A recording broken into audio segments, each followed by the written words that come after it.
Bom dia, dando continuidade ao estudo bíblico sobre a tribulação, e hoje nós iremos falar sobre o tema que começará depois de ocorrer uma grande rebelião contra a fé, e está escrito em 2 Tessalonicenses capítulo 2, versículo 3, que diz: não deixe que ninguém os engane com nada disso, pois antes desse dia terá de acontecer a revolta contra Deus e terá de aparecer o perverso que está condenado a ir para o inferno, né? Paulo explica a sequência dos eventos.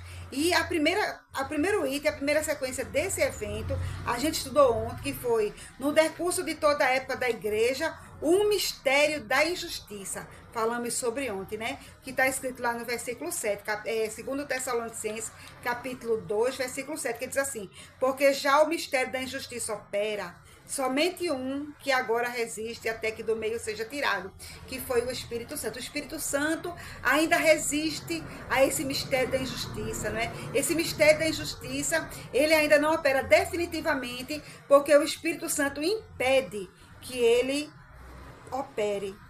E tudo isso nos faz lembrar que o fim está chegando. A gente teve um estudo sobre isso, não foi sobre o fim. E o mal se tornará cada vez mais desenfreado à medida que a história chega ao fim. Todos os sinais, eles têm que ser cumpridos, né? Então, a segunda sequência é: à medida que o mistério da injustiça predomina, a apostasia na igreja atingirá proporções cada vez maiores, como a gente leu em 2 Tessalonicenses capítulo 2, versículo 3, e agora a gente vai ler em Mateus capítulo 24, versículo 12, está escrito aqui: a maldade vai se espalhar tanto que o amor de muitos esfriará, mas quem ficar firme até o fim será salvo. E a boa notícia sobre o reino será anunciado no mundo inteiro como testemunho para toda a humanidade, então virá o fim.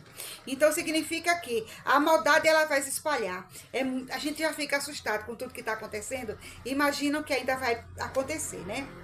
E a terceira sequência é: o detentor, o que restringe o mistério da injustiça é então tirado do meio, que no caso é o arrebatamento da igreja, né? E a gente encontra 2 Tessalonicenses, capítulo 2, versículo 3 até o versículo 7, que a gente inclusive leu ontem, não foi?